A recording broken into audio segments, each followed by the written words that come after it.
Ndugu habari, nasalimu kwa jina la Yesu.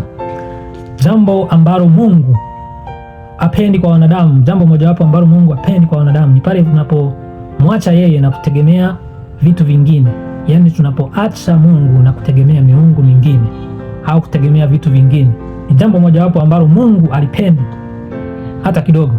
Ndio maana ukisoma vile vitabu vya Hesabu, Kumbukumbu la Torati, Yoshua, utakutana na sehemu nyingi Mungu anawaambia wana wa Israeli kwamba anawaambia watu wake kwamba wakayaacha, wakayaendea au wakayaendea wakatenda yaliyo maovu machoni pa Bwana, au wakaiendea miungu mingine.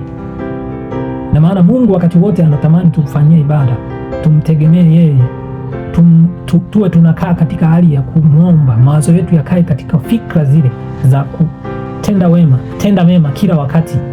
Huko ndiko kumpenda Mungu. Ndio maana amesema katika ile Kumbukumbu la Torati 28:1 kwamba ukizishika maagizo yale au amri ninazo kuagiza leo na kuzitenda, sio kuzishika tu, na kuzitenda na kuyatenda, nitakutukuza juu ya mataifa yote. Ameweka njia mbili mbele yetu, ameweka mauti na uzima, baraka na laana. Unaweza ukachagua baraka au ukachagua laana. Kwa hiyo vile matendo yote ambayo tunatenda mabaya, tunapotenda yote tunayotenda ambayo ni mabaya machoni pa Bwana, hiyo ni miungu mingine. Ndio kupenda miungu mingine kuliko Mungu.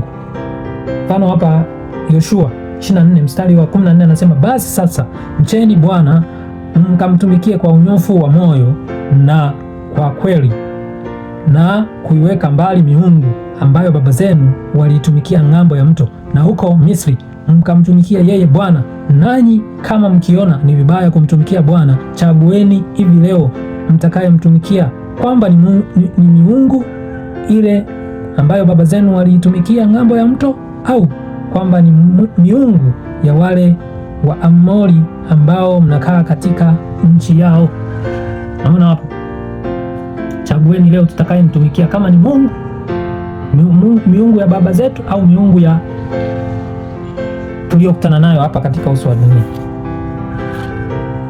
Kwa hiyo Mungu wakati wote, Mungu wetu anapenda tuchukue muda mwingi kumtazamia yeye, tuchukue wakati mwingi kumwaza yeye, mawazo yetu na fikira zetu. Ndio maana anasema mpende Bwana Mungu wako kwa moyo wako wote.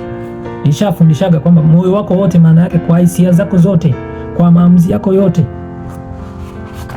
kwa hisia zako zote, kwa maamuzi yako yote, kwa tabia zako zote, zionyeshe unampenda Bwana Mungu, na kwa roho yako yote, lakini pia kwa akili zako zote na nguvu.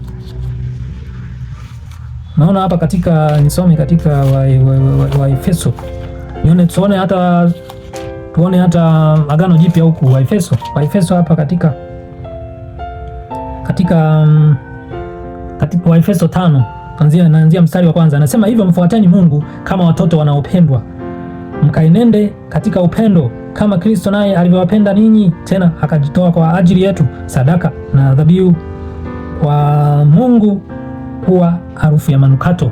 Mstari wa 3, lakini uasherati usitaje kwenu kamwe, wala uchafu wowote wa kutamani, kama iwastahilivyo watakatifu, wala aibu, wala maneno ya upuuzi, wala ubishi, hayo hayapendezi, bali afadhali kushukuru.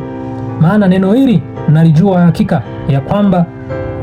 ya kwamba hakuna mwasherati wala mchafu wala mwenye tamaa ndiye mwabudu sanamu. Hakuna mwasherati wala mchafu wala mwenye tamaa ndiye mwabudu sanamu, aliye na urithi katika ufalme wa Kristo na Mungu. Yaani ukianza hayo matendo, haya mambo yote, haya yanayofanyika yote, ndo ibada ya sanamu, ndo kumwacha Mungu na kuiendea miungu mingine. Ina maana ukitenda haya yote unakuwa unatenda au upo katika mfumo wa miungu mingine. Umetoka katika mfumo wa Mungu, umeenda katika mfumo wa miungu mingine. Hiyo ndio miungu mingine yenyewe.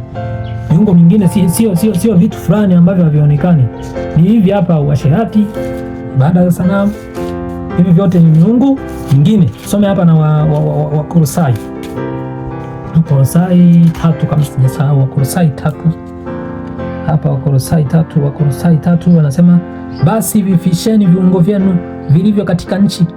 Uasherati, uchafu, tamaa mbaya, mawazo mabaya na kutamani ndiyo ibada ya sanamu. Na maana ibada ya sanamu kumbe ni hivyo vitu. Uasherati, uchafu, tamaa mbaya, mawazo mabaya, kutamani ndiyo ibada ya sanamu. Kwa ajili ya mambo hayo huja ghadhabu ya Mungu. Kwa ajili ya mambo kama hayo huja ghadhabu ya Mungu. Kwa hiyo tukianza kutenda hayo mambo, kumbe unapoacha Mungu, unapoacha mfumo wa Mungu wa kuishi katika wema, ukaenda katika mfumo mwingine wa hizi miungu mingine ambayo ndio hii hapa, kama hii hapa, uasherati, uchafu, tamaa mbaya, mawazo mabaya, kutamani, ndiyo ibada ya sanamu. Ndio umeacha mfumo wa kimungu, umeenda kwa miungu mingine, na hapo Mungu anakuacha. Kwa matendo hayo huja ghadhabu ya Mungu. Unaona sasa? Lakini Mungu anatuambiaje?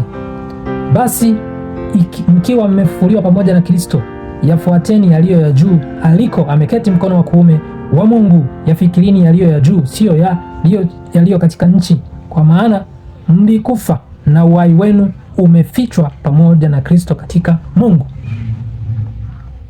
Kwa hiyo unapoacha mfumo wa kiungu, mfumo wa kutenda wema, mfumo wa upendo, mfumo wa uvumilivu, mfumo wa utu wema, ukauendea huu uchafu, ubaya, uasherati, mawazo mabaya, unakuwa umehamia katika mfumo wa miungu mingine, ambalo ni jambo ambalo linamchukiza Mungu wetu, na anaweza wakati wowote anashusha ghadhabu juu ya maisha yetu.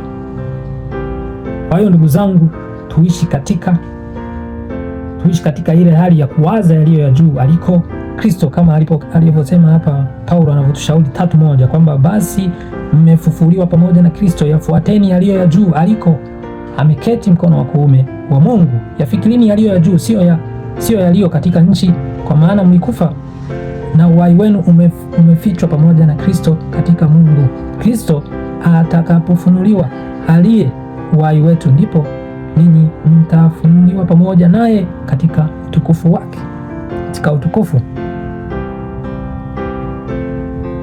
Hapa anaendelea kusoma mstari wa 8:3, huyu anasema lakini sasa yawekeni mbali ninyi haya, yawekeni mbali haya yote, hasira na ghadhabu na uovu na matukano na matusi vinywani mwenu, msiambatane na uongo, kwa kuwa mmevua kabisa utu wa kale pamoja na matendo yake. So ndugu zangu, ndio hivyo, nilikuwa nazungumzia jambo ambalo linaweza likamchukiza Mungu sana. Ni pale ambapo wewe umeshakuwa mwongofu, upo katika imani, unaishi katika imani, lakini ukaanza kuitegemea miungu mingine. Kuitegemea miungu mingine sio miungu mingine haionekani, yaani haionekani ipo katika ulimwengu wa roho. Hapana, ni miungu mingine inaonekana kabisa. Upo katika matendo ambayo hayaeleweki, upo katika uchafu, uasherati, uzinzi, ubaya, matukano, uongo, vitu vyote. Hiyo ndio miungu mingine, na hapo huja ghadhabu ya Mungu. Basi kama umenielewa, Mungu akubariki sana. Neema ya Kristo ikawe pamoja nawe. Amen.